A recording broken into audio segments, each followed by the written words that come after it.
As a new father, I only wanted what's best for my firstborn. I started to think about the best way to plan his future. My wife and I began to research the best ways to our child's healthy life. During our research, I couldn't help but think about how life would be 30 years from now. How will the environment be for my child as an adult after my lifetime has come and gone? What will conditions be like that today we might take for granted? Will it be the same? I began to look into how today's actions will impact our future. I wanted to ask questions to professionals on what I can do now to help our children live a healthy life. Is it too late? We know that Los Angeles is going to start reaping the negative benefits of climate change. And the first impact that I think we're going to see is an extreme rise in severe heat spikes.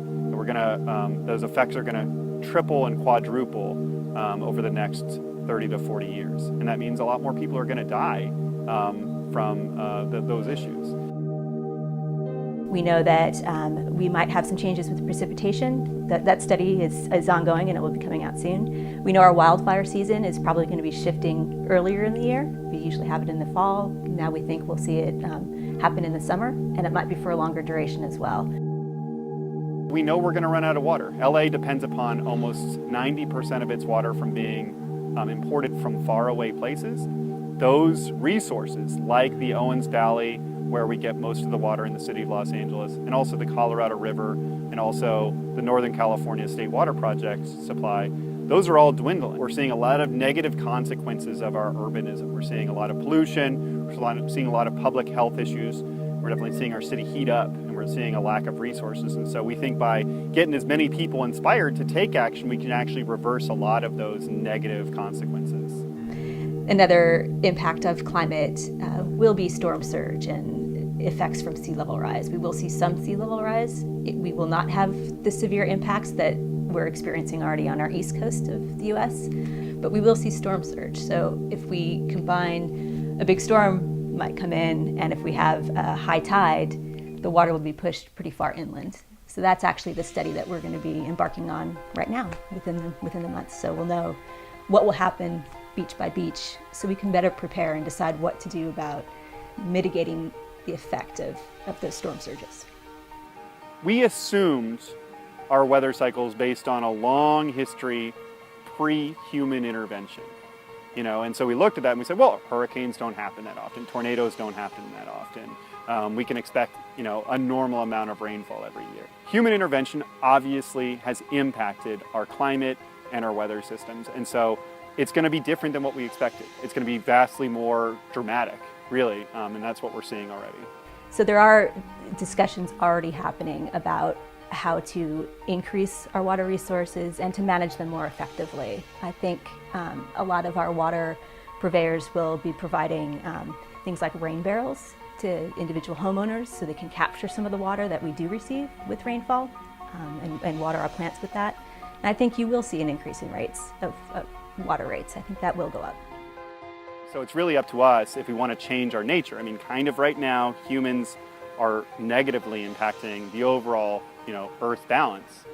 And like we said, we could reverse that. We could be better for the Earth that we live on right now. What we want to do is inspire people, removing the roadblocks to people doing something positive, to take action for their public spaces, like their kids' campus. We also want to think about how to change the way the city is legislated to grow. So, if there's opportunities to think about how we deal with water, let's change laws to make our water situation better. As an organization, we're trying to figure out a better way to communicate with the general public. We know that a lot of what folks hear now is all about polar bears and melting sea ice, and that doesn't impact their day-to-day life. And it seems very far away, and it's not going to affect them at all. On the flip side, I think a lot of the messaging around the climate problem that we're experiencing, climate change, is very doomsday, and it's very scary. And I think that also turns a lot of people off. They say, it's too much, it's too big, I can't do anything about it, I'm not going to do anything at all. We want to change that conversation and say, we know what's going to happen here in Los Angeles. Yes, it's severe, but we can deal with it. And here's some steps we can take to deal with it. Here's some things that you as an individual can do to deal with it. So right now we're trying to figure out the best way to communicate that to the general public. In Los Angeles, we have a lot of different general publics. We speak about 150 different languages in LA. We come from all different sorts of experiences and backgrounds, and we communicate in different ways with one another. So right now, one of the projects we're starting to think about doing is communicating in a more visual way, not just through written word, not just through talking, but we want to show the impact of climate change and show what we can do about it. What's neat is that we know if we did it, we can reverse it. You know, we can have a positive impact on the world. And so, that's, I think, a really powerful statement that people don't feel attuned to yet, is that we can make things better, as opposed to just feeling really bad about the negative things that happen. You can plant a tree, cool down your house with a tree rather than air conditioning. It goes a long way, huge impact on energy use. Put on a solar array on your house. Lease a solar array if that's more viable for your income level. You'd walk to work or carpool to work if you need to drive, if you're not near a train station or a bus station. What really is the greatest cause of climate change is our ignored impacts. We don't want to just throw our hands up and say, well, there's nothing I can do. There's plenty we can do. We can be more conscious, and we can start to make small changes. I mean, really, if everybody started to make small changes to their behaviors, that would actually have a very dramatic positive impact, as opposed to just a few people making dramatic changes to their life. You know, we're seeing Los Angeles transform before our very eyes. The awareness that people have today is much greater than it was, I think, 10 years ago. And so I'd say to people 70, 80 years down the line, great job.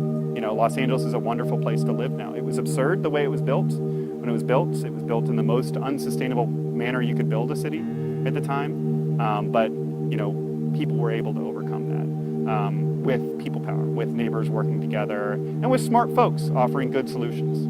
I would like to tell a future generation, and hopping forward about 2 decades, that I hope we did things right. I hope that we were able to stop the impact of climate change, or reverse the impact of climate change. And I hope we were successful in doing that. I also hope that we were able to adapt to the changes that we couldn't stop.